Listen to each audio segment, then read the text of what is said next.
What's good, everybody? It is your boy Super Saiyan Cab back with another Xenoverse 2 video for you guys. Today we're going to be talking about DLC 9 and the free update, guys, because honestly there has not been too much revealed about this, and usually the free update does offer a good amount of DLC. There's literally been past DLCs where people have said, oh, the free update was honestly better than the paid part, and I've had DLCs where I've actually said that as well, because there's a lot of times where again the free DLC actually comes through with some nice stuff.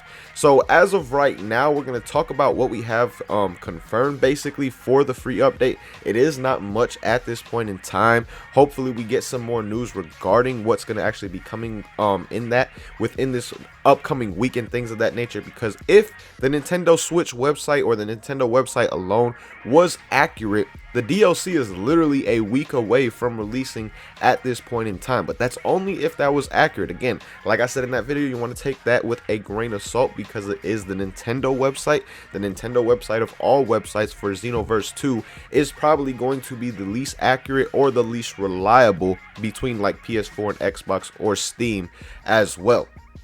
So again, we may get some news regarding the free update, but as of right now, what we have confirmed is first and foremost, the Super Saiyan Blue Evolution CAC transformation coming for us is going to be absolutely amazing. Probably the thing I'm most excited for within this DLC. Like I said, usually the free DLC does bring some lit stuff, and to me, it's going to have the best part of this DLC in general, with that Super Saiyan Blue Evolution Awoken skill coming.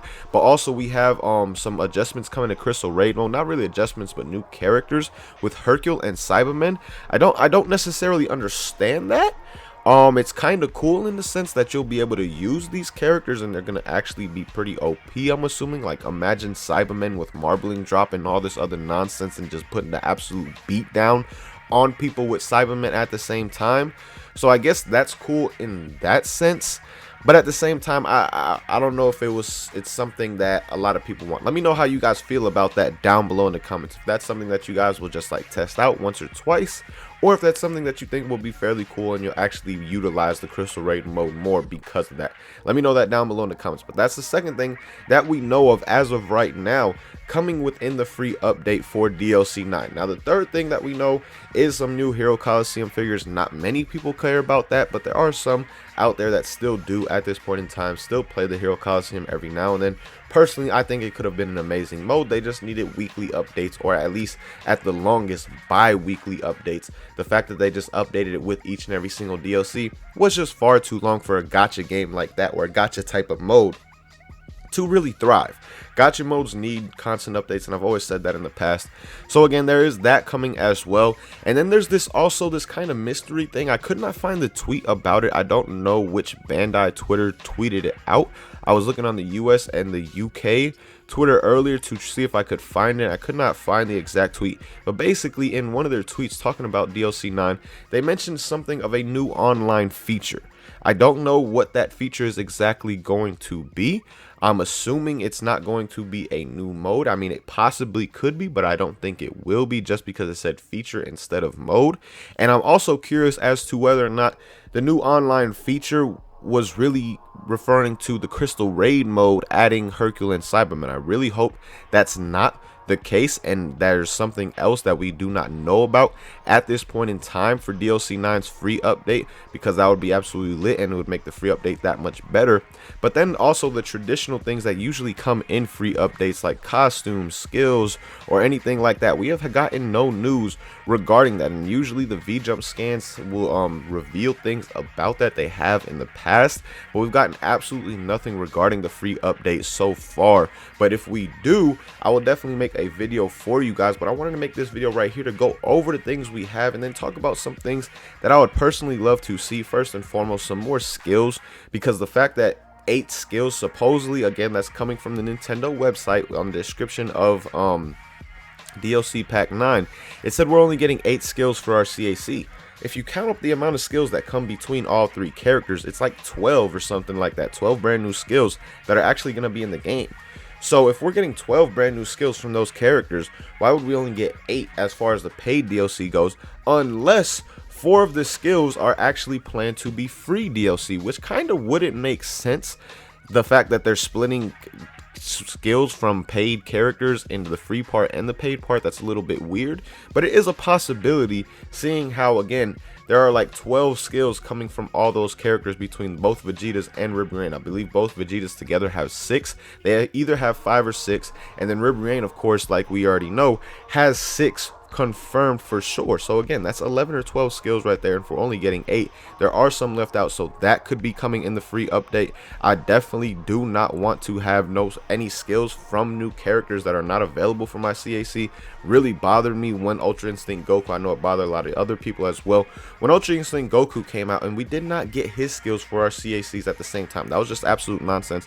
So I'm hoping that in this free update, if those 8 skills is accurate, if that number is accurate from the Nintendo website, I'm hoping that the free update covers the rest of the skills from these characters and makes those available for us, so we're still able to get all of them, but at the same time, some of them are still free for those who do not want to spend the money on the DLC, or for those who just do not have the money for the DLC at the same time.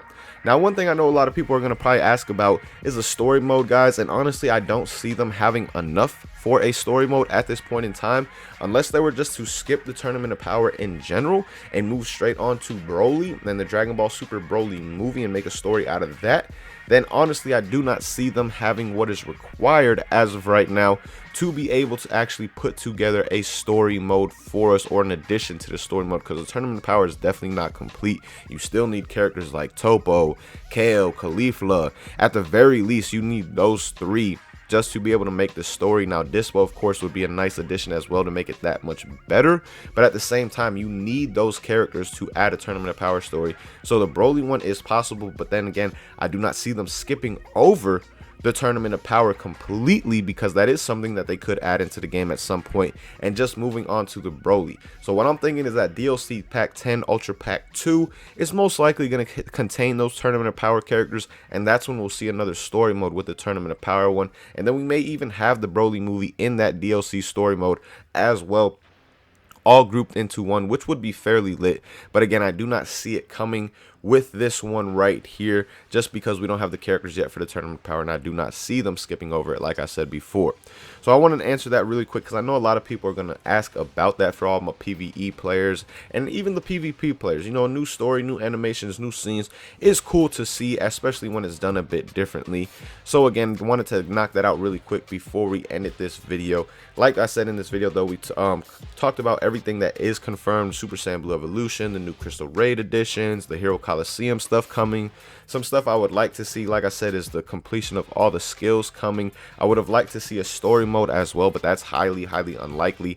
I'm assuming we're going to get some kind of free costumes. Sadly, those costumes will most likely be a part of raids. I don't understand why they do that anymore. It's pretty stupid, in my opinion, that they put costumes and accessories from the supposed free update of DLC in raids that literally take 2 months to actually get to us. I understand why they do it. It's because they're trying to bridge the gap between each and every single DLC and keep the game alive, in a sense, keep people coming back to it. Even if they only have 100 people come back that hopped off for a certain event, that's still 100 more people that are coming back for that event 2 months after the DLC has already dropped. So I understand it, but at the same time, it really sucks. A lot of people, including myself, really do hate it, because not only do we have to do these raids, if we're not available for these raids, we have to wait a while until another raid comes back with this certain accessory or clothing item, whatever it will be in the free update, like we have had in the past. A lot of people missed out on the Merge Zamasu wig, a lot of people missed out on the Kefla wig.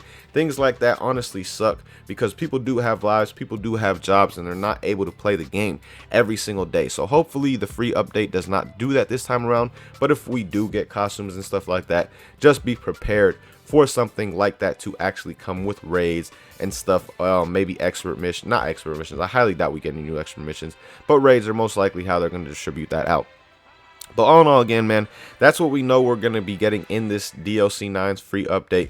Hopefully we do get some skills, costumes, things of that nature. Maybe they give us a surprise with this, you know, new online feature. Maybe it's something absolutely amazing. Hopefully it is something that is actually good and makes the game better. We will not know, of course, though, until we get any more information, or until maybe the DLC 9 free update actually drops, which it always does drop a day before the actual DLC. So again, if that Nintendo website is accurate, guys, The DLC 9 free update will be dropping on the 3rd of July, and the actual paid part will be dropping on the 4th. But again, that is if that Nintendo website is right. You got to take it with a grain of salt.